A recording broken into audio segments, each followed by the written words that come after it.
സംസ്ഥാനത്ത് ഇന്ന് 26,685 പേർക്കാണ് കോവിഡ് ബാധ സ്ഥിരീകരിച്ചത്. 1,31,155 പരിശോധനകൾ നടന്നു. 25 മരണങ്ങളാണ് ഉണ്ടായത്. 1,98,576 പേരാണ് കോവിഡ് ബാധിച്ച് ചികിത്സയിലുള്ളത്. ഇന്ന് പോസിറ്റീവായവരുടെ എണ്ണം ജില്ല തിരിച്ച് പറയുന്നത് ഏകദേശ ചിത്രം മനസ്സിലാക്കുന്നതിന് സഹായകമാകും.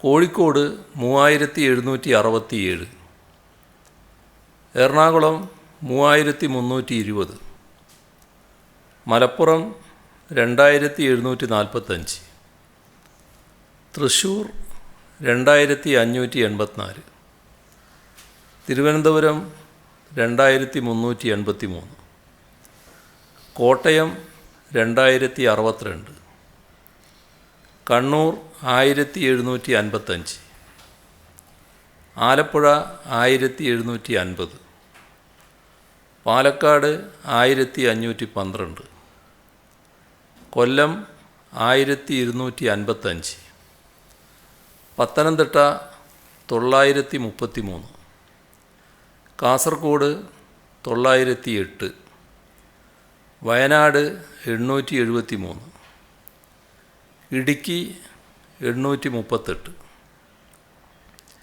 അപ്പോൾ സംസ്ഥാനത്തിൻ്റെ എല്ലാ മേഖലയിലും രോഗവ്യാപനമുണ്ട്.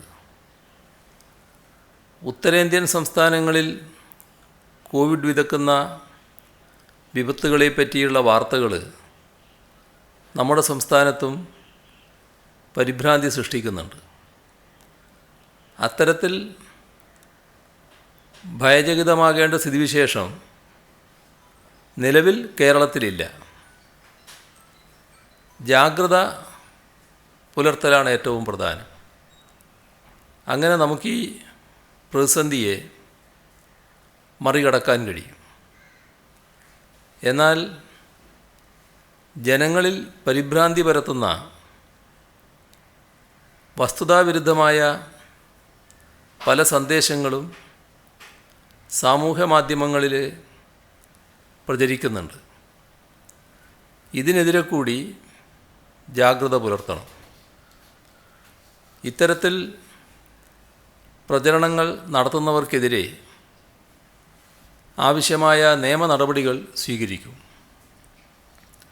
കോവിഡുമായി ബന്ധപ്പെട്ട കാര്യങ്ങൾ മനസ്സിലാക്കാൻ ആരോഗ്യവകുപ്പ് നൽകുന്ന വിവരങ്ങളെയും ആധികാരികമായ സംവിധാനങ്ങളെയുമാണ് ആശ്രയിക്കേണ്ടത്. വാർത്തകൾ നൽകുമ്പോൾ ജനങ്ങളിൽ അനാവശ്യമായ ആശങ്ക പരത്താതിരിക്കാൻ മാധ്യമങ്ങളും ശ്രദ്ധിക്കണമെന്ന് അഭ്യർത്ഥിക്കുന്നു. ആദ്യ തരംഗത്തെ പിടിച്ചു നിർത്താൻ ഉപയോഗിച്ച അടിസ്ഥാന തത്വങ്ങളിലേക്ക് തിരിച്ച് ശക്തമായി പോകേണ്ടിയിരിക്കുന്നു. മാസ്ക് കൃത്യമായി ധരിക്കുക, കൈകൾ ശുചിയാക്കുക, ശാരീരിക അകലം പാലിക്കുക. ഇതിലൊന്നും വീഴ്ച വരുത്താനേ പാടില്ല. ആൾക്കൂട്ടങ്ങൾ ഒഴിവാക്കണം. അടഞ്ഞ സ്ഥലങ്ങളിൽ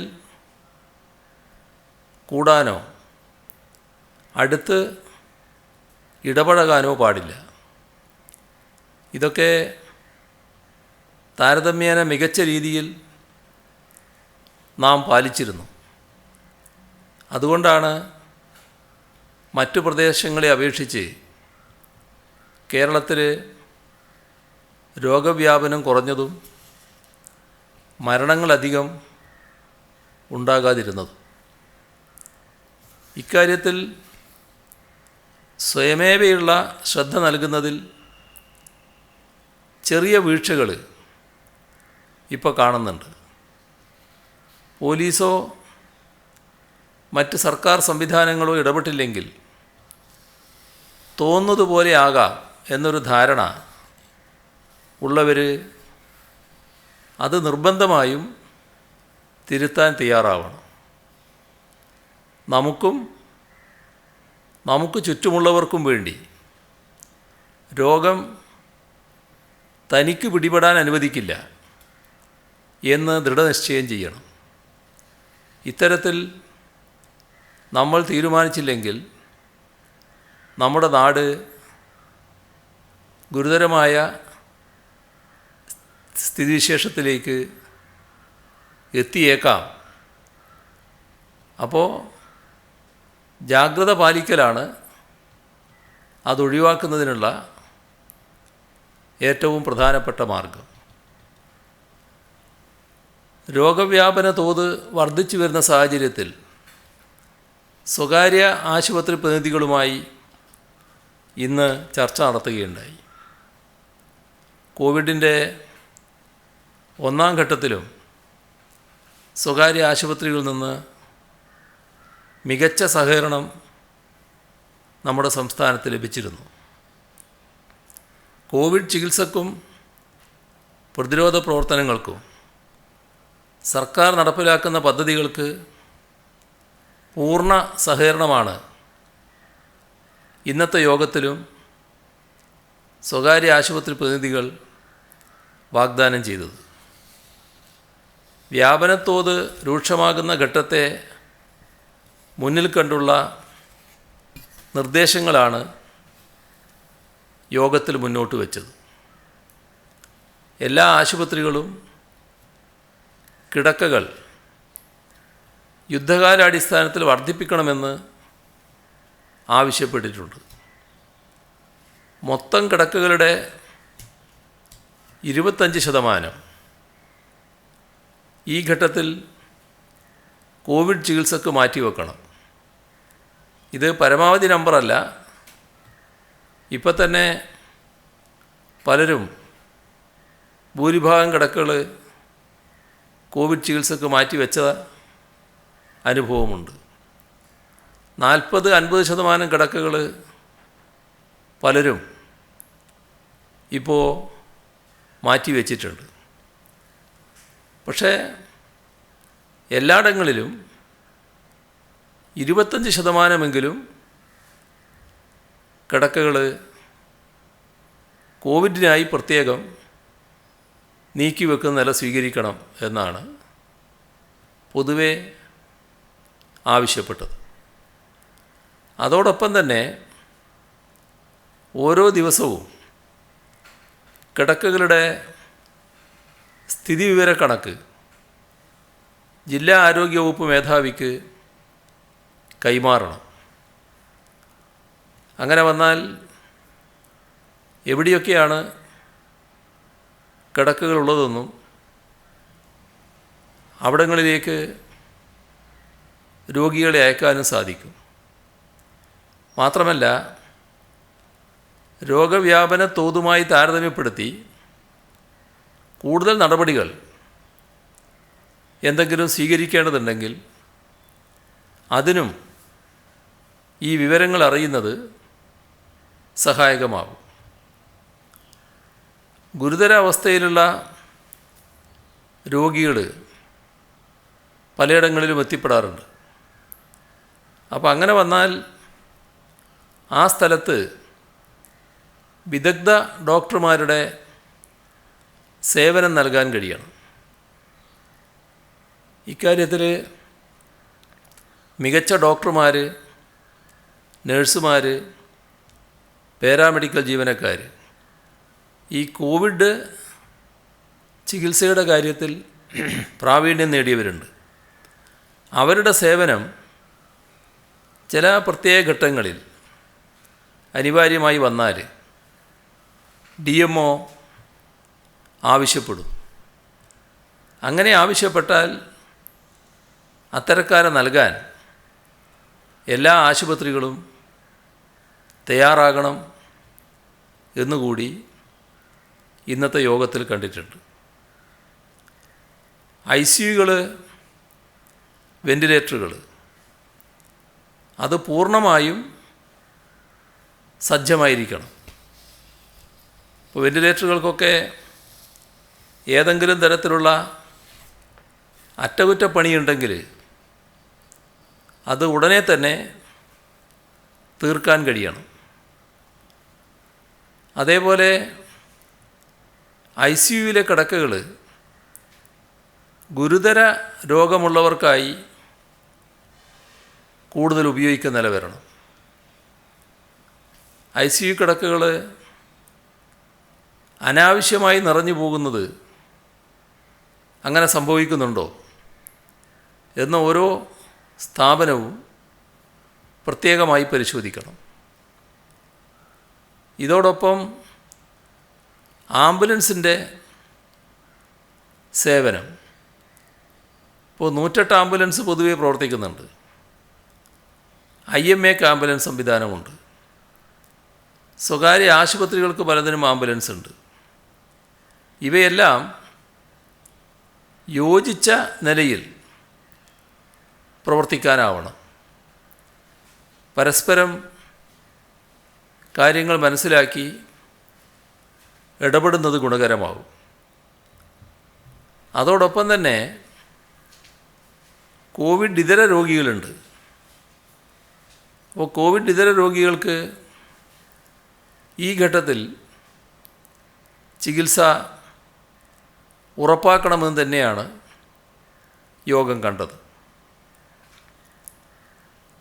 ഒരു ആശുപത്രിയും അമിതമായ ചികിത്സാ ഫീസ് ഈടാക്കാതിരിക്കണം.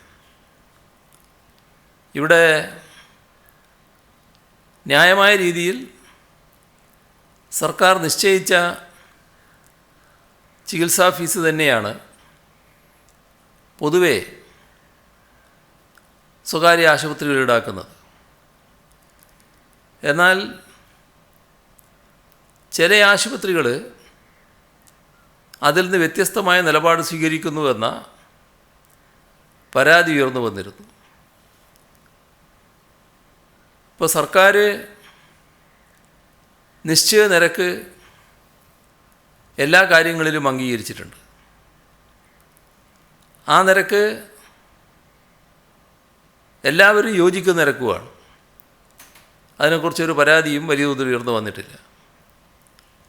അപ്പോൾ അതേ നിരക്ക് എല്ലാ ആശുപത്രികളും അംഗീകരിക്കുന്ന നിലയുണ്ടാവണം. സ്വകാര്യ ആശുപത്രികൾ സ്റ്റേറ്റ് ഹെൽത്ത് ഏജൻസിയുമായി എംപാനൽ ചെയ്തിട്ടുണ്ട്. എന്നാൽ അങ്ങനെ ചെയ്യാത്ത ചില ആശുപത്രികളുണ്ട്.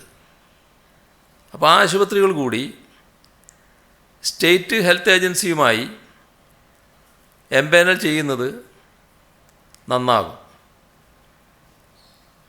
ഇവിടെ ചികിത്സയുമായി ബന്ധപ്പെട്ട് വരുന്ന ചെലവ്, അക്കാര്യത്തിൽ പൊതുവെ എടുത്ത തീരുമാനം 15 ദിവസത്തിനകം കോവിഡ് ചികിത്സക്കുള്ള മുഴുവൻ ചെലവും കൈമാറുന്ന അവസ്ഥയുണ്ടാകും. ഇത് സംബന്ധിച്ച് സ്വകാര്യ ആശുപത്രികൾ നേരത്തെയുള്ള ചില പ്രശ്നങ്ങൾ ഉന്നയിച്ചിരുന്നു. ആ പ്രശ്നങ്ങൾ പരിശോധിച്ച് ചീഫ് സെക്രട്ടറിയും ആരോഗ്യവകുപ്പ് സെക്രട്ടറിയും ആവശ്യമായ നടപടി സ്വീകരിക്കും. നാം കാണേണ്ട വസ്തുത,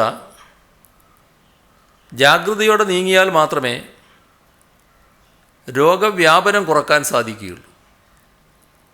അപ്പോൾ സർക്കാരെന്നോ സർക്കാർ ഇതര സ്ഥാപനങ്ങളെന്നോ ഉള്ള വ്യത്യാസമില്ലാതെ ഒറ്റക്കെട്ടായി ആരോഗ്യമേഖലയാകെ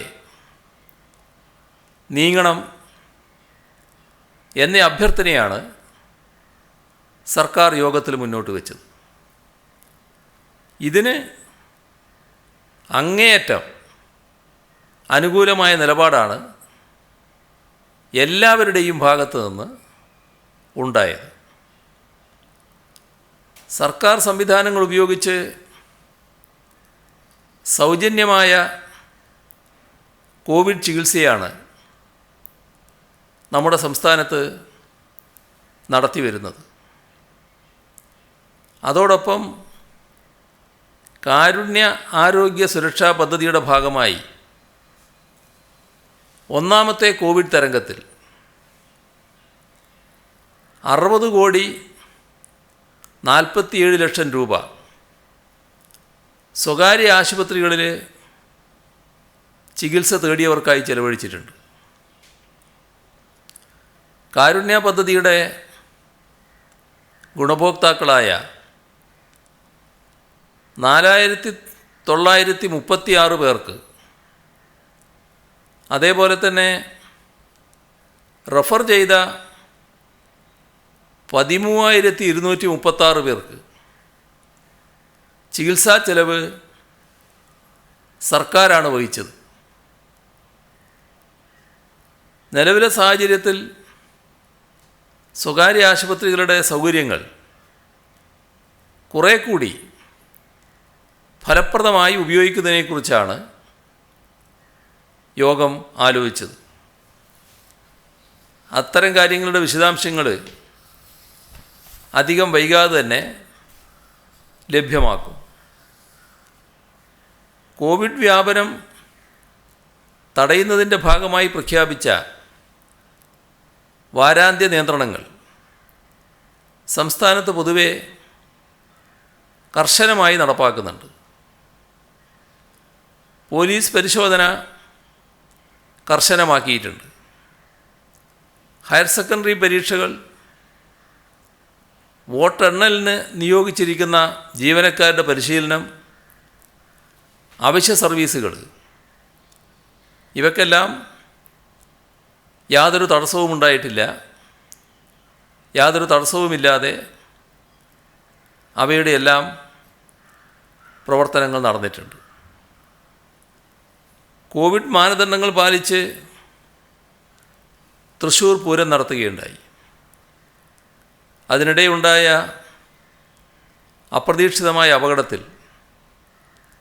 2 പേർ മരിക്കുകയും പോലീസ് ഉദ്യോഗസ്ഥർ ഉൾപ്പെടെ നിരവധി പേർക്ക് പരിക്കേൽക്കുകയും ചെയ്ത ദാരുണമായ സംഭവം ഉണ്ടായിട്ടുണ്ട്. കോവിഡ് രോഗവ്യാപനത്തിൻ്റെ സാഹചര്യത്തിൽ കോഴിക്കോട് ജില്ലയിൽ പ്രസവ ചികിത്സ കൂടുതൽ സുരക്ഷിതമാക്കാൻ നടപടി സ്വീകരിച്ചു. കോവിഡ് ബാധിതരാകുന്ന ഗർഭിണികളുടെ പ്രസവത്തിനായി ജില്ലയിലെ പ്രധാന ആശുപത്രികളിലും പ്രധാന സ്വകാര്യ ആശുപത്രികളിലും പുതുതായി ലേബർ റൂം ഒരുക്കാൻ നിർദ്ദേശം നൽകിയിട്ടുണ്ട്. സംസ്ഥാനത്ത് 24 മണിക്കൂറിനുള്ളിൽ മാസ്ക് ധരിക്കാത്തതിന് 22,703 പേർക്കെതിരായാണ് കേസെടുത്തത്. സാമൂഹിക അകലം പാലിക്കാത്തതിന് 9,145 പേർക്കെതിരെ നിയമ നടപടിയും സ്വീകരിച്ചു. പിഴയായി ഈടാക്കിയത് 62,91,900 രൂപയാണ്. പാലക്കാട് ജില്ലയിൽ ചിറ്റൂർ പോലീസ് സ്റ്റേഷൻ പരിധിയിൽ വേട്ടക്കൊരു മകൻ ക്ഷേത്രത്തിലെ ഉത്സവത്തോടനുബന്ധിച്ച് വിലക്ക് ലംഘിച്ചും കോവിഡ് പ്രോട്ടോക്കോൾ പാലിക്കാതെയും 20ഓളം കുതിരകളെ പങ്കെടുപ്പിച്ച് കുതിരയോട്ട മത്സരം സംഘടിപ്പിക്കുകയുണ്ടായി. ഇതിൽ 1000ഓളം പേർ പങ്കെടുത്തിരുന്നു.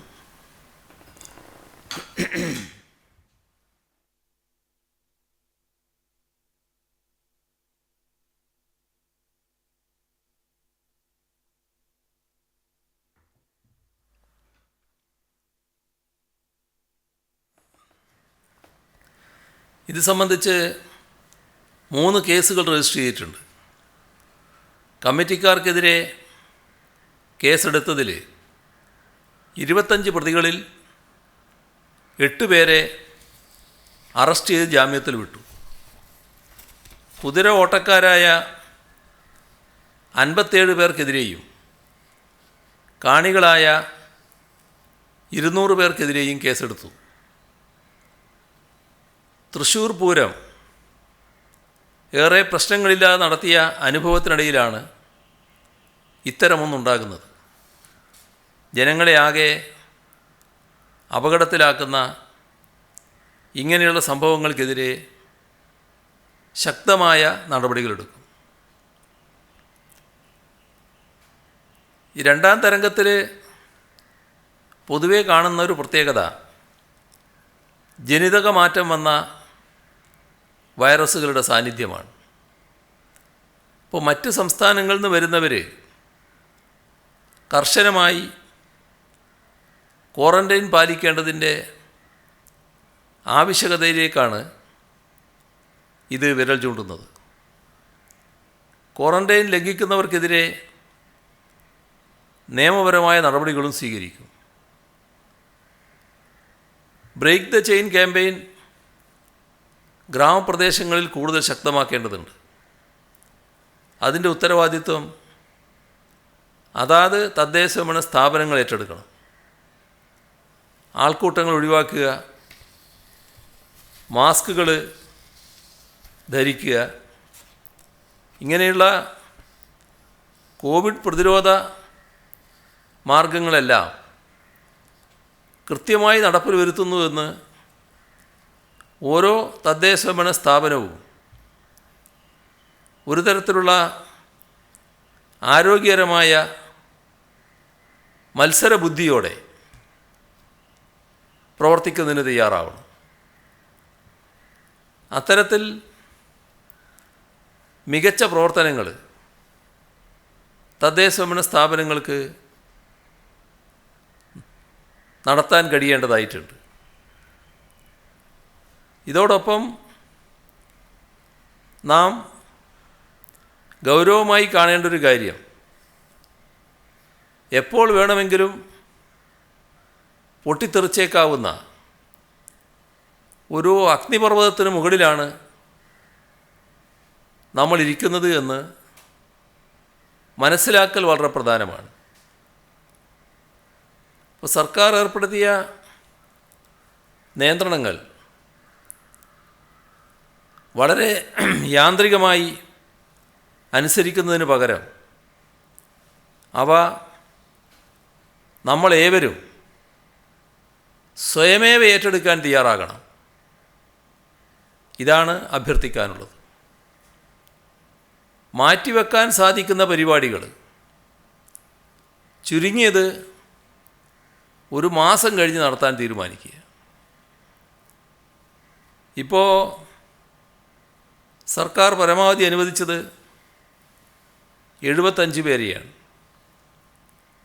അത് ഇന്നലെയെല്ലാം പറഞ്ഞതുപോലെ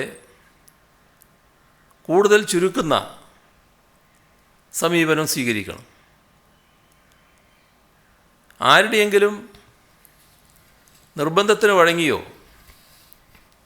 അല്ലെങ്കിൽ മറ്റ് നടപടികളെ ഭയന്നോ ചെയ്യുന്നതിന് പകരം ഇതെല്ലാം അവനവൻ്റെ ഉത്തരവാദിത്വമാണ് എന്ന് കണ്ടുകൊണ്ട് സാഹചര്യത്തിനനുസരിച്ച് ഉയർന്നു പ്രവർത്തിക്കാൻ എല്ലാവരും സന്നദ്ധരാവണം. അല്ലെങ്കിൽ രോഗവ്യാപന വേഗത നമ്മൾ വിചാരിക്കുന്നതിലും വേഗം കൈവരിക്കും. നമ്മുടെ ആരോഗ്യ സംവിധാനത്തിൻ്റെ സർജ് കപ്പാസിറ്റിക്കപ്പുറം അത് പോവുകയും ചെയ്തേക്കാം. ഇപ്പോൾ സംസ്ഥാനമൊട്ടുക്കും 15,000-ഓളം വരുന്ന VHSC, NSS 1ാം വർഷ വളണ്ടിയർമാർ അവരവരുടെ പ്രദേശവാസികൾക്ക് വേണ്ടി Covid vaccine online registration tele help desk ആരംഭിച്ചിട്ടുണ്ട്. എല്ലാ ജനങ്ങൾക്കും വാക്സിൻ സൗജന്യമായി ലഭിക്കേണ്ടതിൻ്റെ മാനുഷികവും സാമൂഹികവുമായ പ്രത്യേകത തിരിച്ചറിഞ്ഞ് നമ്മുടെ സഹോദരങ്ങൾ പ്രതികരിക്കുകയാണ്. ഇന്നത്തെ ദിവസം മാത്രം വൈകുന്നേരം 4 മണി വരെ 1,15,00,000 രൂപയാണ് ദുരിതാശ്വാസ നിധിയിലേക്ക് എത്തിയത്. മുൻകാലങ്ങളിലുണ്ടായ പോലെ ഹൃദയസ്പർശിയായ നിരവധി അനുഭവങ്ങളും ഇവിടെ ഉണ്ടാകുന്നുണ്ട്. അവയിൽ ചിലത് പ്രത്യേകമായി ശ്രദ്ധിക്കേണ്ടതുമാണ്. ഇപ്പോൾ കണ്ണൂർ ജില്ലയിലെ ഒരു ബാങ്കിൽ നടന്ന സംഭവം ജനങ്ങൾക്കുള്ള വൈകാരികത വ്യക്തമാക്കുന്നതാണ്. ഒരാൾ തൻ്റെ സേവിങ് അക്കൗണ്ടിലുള്ള 2,850,000 രൂപ അതിൽ നിന്ന് 2,00,000 രൂപ ദുരിതാശ്വാസ നിധിയിലേക്ക് കൈമാറണമെന്ന ആവശ്യവുമായി ബാങ്കിലെത്തുകയാണ്. ഇങ്ങനെ എത്തിയ ആൾ ഒരു സാധാരണ ബീഡി തൊഴിലാളിയുമാണ്. അപ്പോൾ ബാങ്കിലെ ജീവനക്കാർക്ക് സ്വാഭാവികമായൊരു സംശയം, ആകെയുള്ള സമ്പാദ്യമാണിത്, ഏറെക്കുറെ എല്ലാം കൈമാറുകയാണ്. ഈ സമ്പാദ്യം കൈമാറിയാൽ പിന്നീടൊരാവശ്യത്തിന് എന്ത് ചെയ്യും എന്ന് ജീവനക്കാർ ചോദിച്ചു. അപ്പോൾ അദ്ദേഹം പറയാണ്, തനിക്കൊരു തൊഴിലുണ്ട്, അതായത് ഈ ബീഡി തൊഴിലാണ്. ബീഡി തൊഴിലിൻ്റെ വരുമാനം എത്രയാണെന്ന് എല്ലാവർക്കും അറിയാം. പക്ഷേ അതിൽ അഭിമാനപൂർവ്വം പറയുകയാണ്, തനിക്കൊരു തൊഴിലുണ്ട്, കൂടാതെ ഭിന്നശേഷി പെൻഷൻ ലഭിക്കുന്നുണ്ട്. അപ്പോൾ സഹോദരങ്ങളുടെ ജീവനേക്കാൾ വലുതല്ല തൻ്റെ സമ്പാദ്യം എന്നാണ് അദ്ദേഹം ആ ജീവനക്കാരോട് പറഞ്ഞത്. ഇത്തരത്തിൽ നിരവധി സംഭവങ്ങൾ, അതിൻ്റെ തുടർച്ചയായിട്ടുള്ള സംഭാവനകൾ ദുരിതാശ്വാസ നിധിയിലേക്ക് എത്തുകയാണ്. ഇപ്പോൾ കഴിഞ്ഞ തവണയെല്ലാം കണ്ടതുപോലെ തന്നെ കുട്ടികളുടെ സമ്പാദ്യ കുടുക്ക, അത് കുട്ടികൾ കൈമാറുന്ന നില ഈ ചാലഞ്ചിൻ്റെ ഭാഗമായി വരുന്നു. കേരള പോലീസിൻ്റെ ഭാഗമായ രാജേഷ് മണിമല എന്ന ഉദ്യോഗസ്ഥൻ സംഭാവന നൽകുന്നവർക്ക് ചിത്രങ്ങൾ വരച്ച് നൽകി ചാലഞ്ചിന് തൻ്റെ ശക്തമായ പിന്തുണ അറിയിക്കുന്നു. 105-ാം വയസ്സിൽ കോവിഡിനെ അതിജീവിച്ച Asma Beevi, KPCC vice president Sarathchandra Prasad, ഇത്തരത്തിൽ നിരവധി പേര് ചാലഞ്ചിൻ്റെ ഭാഗമായി. യുവജന സംഘടനയായ AIYF അതിനായി പ്രത്യേക ക്യാമ്പയിൻ പ്ലാൻ ചെയ്തിരിക്കുന്നു. സഹകരണ മേഖല ആദ്യഘട്ടത്തിൽ 200 കോടി രൂപ സമാഹരിക്കുമെന്നാണ് അറിയിച്ചിട്ടുള്ളത്. കേരളത്തിൻ്റെ പ്രിയപ്പെട്ട എഴുത്തുകാരൻ T. പത്മനാഭൻ 1,00,000 രൂപ ദുരിതാശ്വാസ നിധിയിലേക്ക് സംഭാവനയായി നൽകി. Kerala Congress M chairman Jose K Mani മകളുടെ വിവാഹത്തിന് മാറ്റിവെച്ച തുകയിൽ നിന്ന് 50,000 രൂപ, കൊല്ലം NS സഹകരണ ആശുപത്രി 25 ലക്ഷം രൂപ, ഏറാമല സർവീസ് സഹകരണ ബാങ്ക് 10 ലക്ഷം രൂപ, കേപ്പ് സ്റ്റാഫ് അസോസിയേഷൻ സംസ്ഥാന കമ്മിറ്റി 1 ലക്ഷം രൂപ, റിട്ടയേർഡ് ജസ്റ്റിസ് മോഹൻ 83,200 രൂപ, ആഫ്രിക്കയിലെ ടാൻസാനിയയിൽ താമസിക്കുന്ന മുഹമ്മദ് ഹുസൈനും ഷിറാസ് ഇബ്രാഹിമും ചേർന്ന് 67,000 രൂപ. ഇങ്ങനെ നിരവധി പേരുടെ സംഭാവനകൾ എടുത്തു പറയേണ്ടതുണ്ട്. സിനിമാ രംഗത്തുള്ളവർ, മാധ്യമപ്രവർത്തകർ, സാഹിത്യകാരന്മാർ, ഇവരെല്ലാം ഉൾപ്പെടെ വിവിധ മേഖലകളിൽ നിന്ന് കഴിഞ്ഞ ദിവസങ്ങളിൽ സഹായപ്രവാഹമുണ്ടായി. മഹാമാരിക്കാലത്ത് ആരും ഒറ്റക്കല്ലെന്നും ഒന്നിച്ചു നിന്നാൽ അതിജീവനം പ്രയാസകരമല്ലെന്നുമുള്ള സന്ദേശമായി മാറുകയാണ് ഈ ക്യാമ്പയിൻ. ഇത്രയും വിവരങ്ങളാണ് ഇന്ന് പങ്കുവെക്കാനുള്ളത്.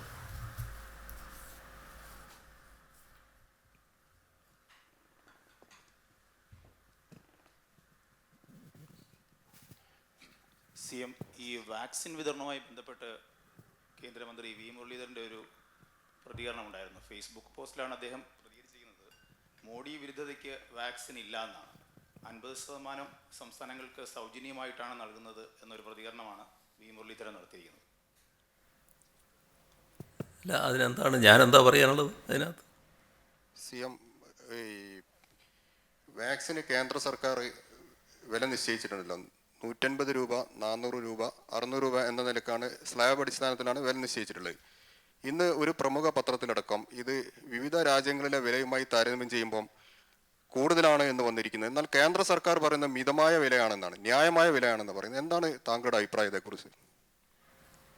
ഇതിൽ ഇപ്പോൾ വന്ന അറിയിപ്പ് പ്രകാരം സ്വകാര്യ ആശുപത്രികൾ കോവിഷീൽഡ് വാക്സിൻ ഒരു ഡോസിന് 600 രൂപ നൽകണമെന്നാണ് തീരുമാനം. അപ്പോൾ അത്തരമൊരു തീരുമാനം നടപ്പായാൽ ലോകത്ത് ഏറ്റവും വലിയ വിലയിൽ വാക്സിൻ നൽകുന്ന രാജ്യമായി നമ്മുടെ രാജ്യം മാറും എന്നാണ് പുറത്തു വന്നിട്ടുള്ളൊരു വാർത്ത. ഒരേ വാക്സിന് ഇവിടെ 3 വിലയാണ് പറഞ്ഞിട്ടുള്ളത്. അതായത് കേന്ദ്രത്തിന് 150 രൂപക്ക്, സംസ്ഥാനത്തിന് 400 രൂപക്ക്, സ്വകാര്യ ആശുപത്രികൾക്ക് 600 രൂപക്ക്. ഇപ്പോൾ 18 വയസ്സിന് മുകളിലുള്ളവർക്ക് വാക്സിൻ സ്വീകരിക്കാം എന്ന പ്രഖ്യാപനത്തിന് പിന്നാലെയാണ് ഈ വില നിശ്ചയിച്ചത്. 600 രൂപ എന്നത് ഏതാണ്ട് $8. രാജ്യാന്തര മാർക്കറ്റിൽ ഇതുവരെ വാക്സിൻ ഈടാക്കിയ ഏറ്റവും ഉയർന്ന നിരക്കാണിത് എന്നാണ് വാർത്ത. അപ്പോൾ സംസ്ഥാനങ്ങൾക്ക് സീറം ഇൻസ്റ്റിറ്റ്യൂട്ട് നിശ്ചയിച്ച ഡോസിന് 400 രൂപ എന്ന വില പോലും US, UK, യൂറോപ്യൻ യൂണിയൻ എന്നിവിടങ്ങളിൽ സർക്കാരുകൾ നേരിട്ട് വാങ്ങുന്ന വിലയേക്കാൾ കൂടുതലാണ്. ബംഗ്ലാദേശ്, സൗദി അറേബ്യ, ദക്ഷിണാഫ്രിക്ക എന്നീ രാജ്യങ്ങൾ ഇതിനും കുറഞ്ഞ വിലയാണ് സിറം ഇൻസ്റ്റിറ്റ്യൂട്ടിന് നൽകുന്നതെന്നും റിപ്പോർട്ടിൽ പറയുന്നുണ്ട്. ഈ രാജ്യങ്ങളിൽ മിക്കതിലും സർക്കാർ ചെലവേറ്റെടുത്തുകൊണ്ട് വാക്സിൻ ജനങ്ങൾക്ക് സൗജന്യമായാണ് നൽകുന്നത്. ഇവിടെ സിറം ഇൻസ്റ്റിറ്റ്യൂട്ടിൽ നിന്ന് നേരിട്ട് ബംഗ്ലാദേശ് വാക്സിൻ വാങ്ങുന്നുണ്ട്. അത് $4 നൽകിയിട്ടാണ് എന്നാണ് പറയുന്നത്. ഏകദേശം 300 രൂപ. ഇതാണ് റോയിട്ടേഴ്സ് റിപ്പോർട്ട് ചെയ്യുന്നത്. ഡോസിന് 150 രൂപ നിരക്കിൽ തന്നെ കമ്പനി ലാഭം ഉണ്ടാക്കുന്നുണ്ടെന്നാണ് വാക്സിൻ വിതരണം ആരംഭിച്ച സമയത്ത് സിറം ഇൻസ്റ്റിറ്റ്യൂട്ട് അഭിപ്രായപ്പെട്ടത്. അന്ന് ലാഭം ഉണ്ടാകുന്നുവെന്ന് പറഞ്ഞ ആ നിരക്ക് പിന്നെ എന്താണ് ഇത്ര കണ്ട് മാറാനിടയായത് എന്നത് അറിയാത്ത കാര്യമാണ്.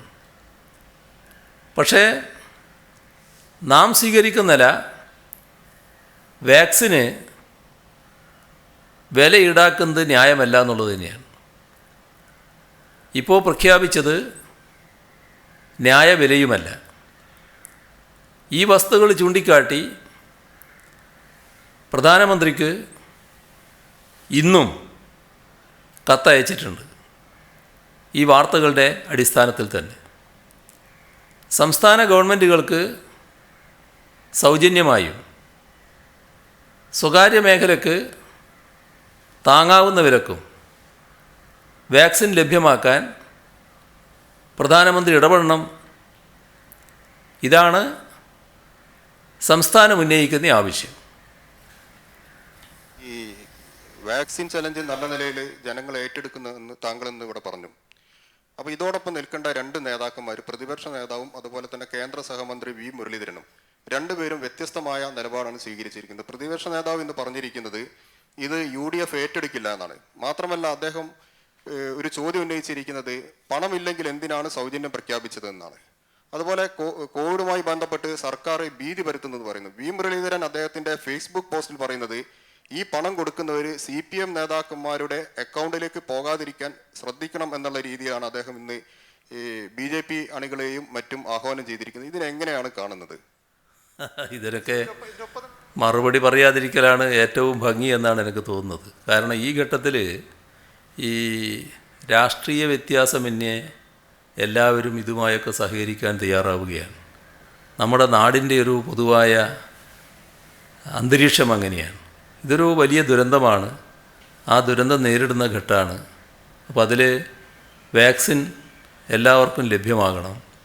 അതിന് പൈസ കൊടുക്കണം, വില കൊടുക്കണം എന്നൊരവസ്ഥ വന്നപ്പോൾ സ്വയമേവ ആളുകൾ മുന്നോട്ട് വരികയാണ് ചെയ്തത്. കാരണം ആരെങ്കിലും ആഹ്വാനം ചെയ്തിട്ടല്ല അത്തരത്തിലൊരു നടപടിയിലേക്ക് നീങ്ങിയത്. യഥാർത്ഥത്തിൽ നമ്മുടെ യുവജനങ്ങളാണ് ഇതിന് മുൻകൈയെടുത്തത്. ആദ്യം അവരാണ് ഈ വാക്സിനുമായി ബന്ധപ്പെട്ടുള്ള ഈ ചാലഞ്ചിന് തുടക്കം കുറിക്കുന്നത്. പിന്നീട് സമൂഹം അത് മൊത്തത്തിൽ ഏറ്റെടുക്കുന്ന നിലയാണ് വന്നത്. അപ്പം അത് നമ്മുടെ സമൂഹത്തിൻ്റെ പ്രത്യേകത തന്നെയാണ്.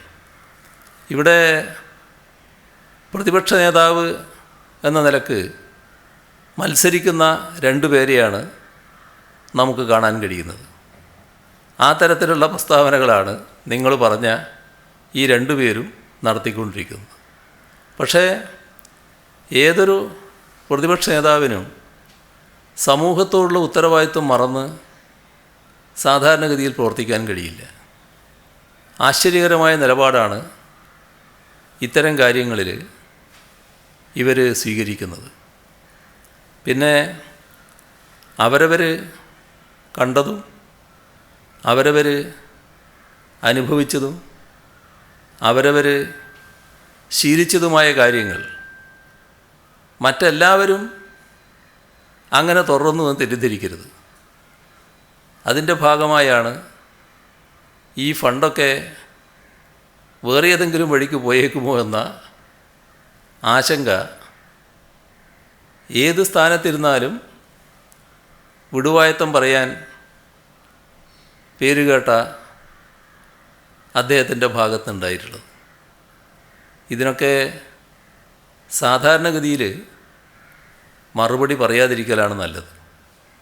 കാരണം അന്തരീക്ഷം അങ്ങനെ കലുഷിതമാകുകയല്ല ഇപ്പോൾ വേണ്ടത്.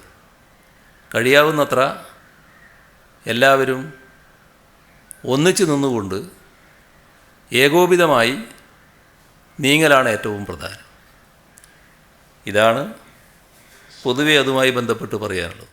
തെരഞ്ഞെടുപ്പിന് 3 ദിവസം മുമ്പ് തൃശ്ശൂർ കൊടകര വെച്ച് 3 കോടി രൂപ ഒരു ദേശീയ രാഷ്ട്രീയ പാർട്ടിയുടെ തെരഞ്ഞെടുപ്പ് ഫണ്ട് കൊണ്ടുവന്ന പണം കുഴൽപ്പണമായി കൊണ്ടുവന്നത് തട്ടിയെടുത്തുന്ന വാർത്തകൾ വരുന്നുണ്ട്. ഇന്ന് CPM അത് BJP ആണെന്ന് ആരോപിച്ചിട്ടുണ്ട്. സർക്കാർ ഏതെങ്കിലും തരത്തിൽ അത്തരത്തിൽ വിവരമുണ്ടോ? ഏത് ദേശീയ പാർട്ടിക്ക് വേണ്ടി കൊണ്ടുവന്ന പണമാണ് അത്തരത്തിൽ തട്ടിക്കൊണ്ടുപോയത്? സർക്കാരിൻ്റെ അടുത്ത് അതിൻ്റെതായ വിവരങ്ങളുണ്ടോ എന്നുള്ളത് അന്വേഷിക്കാം. ഇപ്പോൾ വിവരങ്ങളൊന്നും എനിക്ക് മനസ്സിലാക്കാൻ കഴിഞ്ഞിട്ടില്ല. അത് അന്വേഷിച്ച് നോക്കാം എന്താണെന്നുള്ളത്. നിലവിൽ ബന്ധപ്പെട്ട് ആദ്യം തന്നെ CM പറഞ്ഞിരുന്നു, കഴിഞ്ഞ ദിവസം പറഞ്ഞിരുന്നു വാക്സിൻ വാങ്ങുന്നതുമായി ബന്ധപ്പെട്ട് നടപടികൾ തുടങ്ങിക്കഴിഞ്ഞുവെന്ന്. അത് ഏത് അവസ്ഥയിൽ വരെ എത്തിയിട്ടുണ്ട് എന്നൊന്ന് വിശദീകരിക്കാമോ? ചില സംസ്ഥാനങ്ങളിൽ നിന്നൊക്കെ കേൾക്കുന്നു അവർ ഓർഡർ കൊടുത്തു എന്നൊക്കെ. അല്ല, ഓർഡർ കൊടുക്കുന്നതിന് മുൻപ് അതുമായി ബന്ധപ്പെട്ട് കാര്യങ്ങൾ കൃത്യമായി മനസ്സിലാക്കണമല്ലോ. ആ മനസ്സിലാക്കൽ നടപടികളാണ് ഇപ്പം നീക്കിക്കൊണ്ടിരിക്കുന്നത്. 1-ാം തീയതി തൊട്ടാണ് ഈ പറയുന്ന കാര്യങ്ങൾ വേണ്ടത്. അതിനാവശ്യമായ നടപടികൾ സ്വീകരിച്ചു വരിക തന്നെയാണ്. ഈ മറ്റ് പല സംസ്ഥാനങ്ങളും ഈ ഓക്സിജൻ കിട്ടാത്ത രോഗികളൊക്കെ മരിക്കുന്ന അവസ്ഥ നമുക്കിപ്പോൾ ആവശ്യത്തിനുണ്ടെന്ന് പറയുന്നു. പക്ഷേ ഇതേ രീതിയിലേക്ക് കണക്കുകൾ ഉയരുകയും രോഗം മാരകമാവുക സാഹചര്യം മുന്നിൽ കണ്ടുകൊണ്ട് നമ്മൾ എന്തെങ്കിലുമൊക്കെ മുൻകരുതലോ ആ രീതിയിൽ എന്തെങ്കിലുമൊക്കെ ആലോചിക്കുന്നുണ്ടോ? ഓക്സിജൻ്റെ കാര്യത്തിൽ പ്രത്യേക ആശങ്ക നമുക്കില്ല. മറ്റ് ബെഡുകൾ അതുപോലുള്ള കാര്യങ്ങൾ നമ്മൾ കൂടുതൽ തയ്യാറെടുക്കേണ്ടതായിട്ടുണ്ട്. പക്ഷേ ഓക്സിജൻ ഇന്നത്തെ പ്രൈവറ്റ് ഹോസ്പിറ്റലുകളുടെ യോഗങ്ങളിലും കണ്ടത് ആവശ്യത്തിനുള്ള സ്റ്റോക്ക് ഉണ്ട് എന്ന് തന്നെയാണ്. അതുമായി ബന്ധപ്പെട്ട് ഒരാശങ്കയും ഉയർന്നു വന്നിട്ടില്ല. അപ്പോൾ എന്തെങ്കിലും ഉണ്ടായാൽ അത് നമുക്ക് പരിഹരിക്കാവുന്നതേ ഉള്ളൂ എന്നാണ് വരുന്ന റിപ്പോർട്ടുകളൊക്കെ. അപ്പോൾ അതുമായി ബന്ധപ്പെട്ടൊരാശങ്കയില്ല. എന്നാൽ മറ്റ് കാര്യങ്ങളിൽ നാം നല്ല രീതിയിലുള്ള ജാഗ്രത പുലർത്തി പോകേണ്ടതായിട്ടുണ്ട്. ഓക്സിജൻ്റെ കാര്യത്തിലും അത് സ്റ്റോക്ക് കൃത്യമായിട്ടുണ്ടാവുന്നതിനുള്ള നിലപാട് സ്വീകരിച്ചു പോവുകയും ചെയ്യും. ഇതര സംസ്ഥാനങ്ങളിലൊക്കെ ജനിതകമാറ്റം വന്ന വൈറസിന്റെ സാന്നിധ്യമുണ്ട് എന്ന് കണ്ടെത്തിയിട്ടുണ്ട്. നമ്മളും ഇവിടുന്ന് സാമ്പിളുകൾ ഡൽഹിയിലേക്ക് അയച്ചിട്ടുമുണ്ട്. അതിൻ്റെ എന്തെങ്കിലും വിധത്തിലുള്ള റിസൾട്ട് വന്നിട്ടുണ്ടോ? ഇല്ല, ആ ജനിതക മാറ്റത്തെക്കുറിച്ചുള്ള റിപ്പോർട്ടുകൾ വരാനിരിക്കുന്നതേ ഉള്ളൂ. ഇപ്പോൾ വന്നതായിട്ട് ഇല്ല റിപ്പോർട്ട്. ഈ നിലവിൽ ഈ വാക്സിൻ വെച്ചുകൊണ്ട് നമുക്ക് 1-ാം തീയതി 18 മുതലുള്ളവർക്ക് കൊടുക്കാൻ കഴിയുമോ? CM ഇന്നും കത്തയച്ചു എന്ന് പറഞ്ഞു. അവിടുന്ന് അനുകൂലമായ ഒന്നും ഇതുവരെ അനുകൂല നിലപാടൊന്നും വന്നില്ല കേന്ദ്രത്തിൽ നിന്ന്. നമ്മുടെ കിട്ടുന്ന സ്റ്റോക്ക് വെച്ചുകൊണ്ട് 18 വയസ്സുള്ളവർക്ക് കൊടുത്തു തുടങ്ങാൻ കഴിയുമോ? അല്ല, ഇത് വാക്സിൻ്റെ കാര്യത്തിൽ വാക്സിൻ ലഭ്യതയുടെ അടിസ്ഥാനത്തിൽ മാത്രമല്ലേ നമുക്ക് കൊടുക്കാൻ കഴിയൂ. ഇപ്പോൾ 45 വയസ്സിന് മുകളിലുള്ളവർക്ക് വാക്സിൻ കൊടുക്കുന്നു. അതിൽ തന്നെ സീനിയർ സിറ്റിസൺസ് ആയിട്ടുള്ളവർക്കടക്കം ഇപ്പോഴും കൊടുക്കാൻ ബാക്കി കിടക്കുന്നുണ്ട്. അപ്പോൾ അങ്ങനെയുള്ള വാക്സിൻ ലഭ്യത ഇതിനകത്ത് ഏറ്റവും പ്രധാന ഘടകമാണ്. അപ്പോൾ വാക്സിൻ അതിനെല്ലാം ആവശ്യമായത് ഈ 1-ാം തീയതി വരെ ലഭ്യമാക്കേണ്ടത് കേന്ദ്ര ഗവൺമെൻറ് തന്നെയാണല്ലോ. പിന്നെയാണ് കേന്ദ്ര ഗവൺമെൻറ് പറഞ്ഞതനുസരിച്ച് ബാക്കി പകുതിയുടെ 25% സംസ്ഥാന ഗവൺമെൻറ് വാങ്ങേണ്ടത്. അങ്ങനെ വാങ്ങുമ്പോൾ അത് എത്രത്തോളം നമുക്ക് ലഭ്യമാകും, അത്തരം കാര്യങ്ങൾ വരുന്നുണ്ട്. അതും കൂടി ചേർത്താൽ എത്രത്തോളം ഉണ്ടാകും നമ്മുടെ കയ്യിൽ വാക്സിൻ. ഈ മൊത്തം വാക്സിനെ വെച്ചുകൊണ്ട് മാത്രമേ നടപടികളെടുക്കാൻ പറ്റൂ.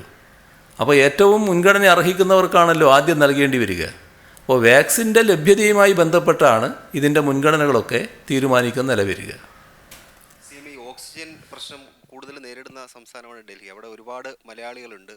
അന്നേരം ഇവിടെ നിന്ന് ഓക്സിജൻ പരമാവധി എത്തിക്കാൻ പറ്റുമെന്ന് ശ്രമിക്കണമെന്ന് പ്രതിപക്ഷ നേതാവ് ആവശ്യപ്പെട്ടിട്ടുണ്ട്. ഡൽഹി ഈ കേരള ഹൗസ് കേന്ദ്രീകരിച്ചുകൊണ്ടൊരു ഓപ്പൺ മെഡിക്കൽ സെൻറ്റർ തന്നെ തുടങ്ങണമെന്ന ആവശ്യം കൂടി മുന്നോട്ട് വെച്ചിട്ടുണ്ട്. മറ്റ് സംസ്ഥാനങ്ങളിലേക്ക് നമ്മൾ ഓക്സിജൻ കൂടുതൽ കൊടുക്കാൻ വേണ്ടി ആലോചിക്കുന്നുണ്ടോ? അങ്ങനെ മാത്രം ഓക്സിജൻ എങ്ങനെയാണ് നമ്മുടെ കയ്യിൽ? നിങ്ങൾ ഓക്സിജൻ എന്ന് പറയുന്ന സംവിധാനം ഉണ്ടാകുന്നത് എങ്ങനെയാണെന്ന് നമുക്കെല്ലാവർക്കും അറിയാം.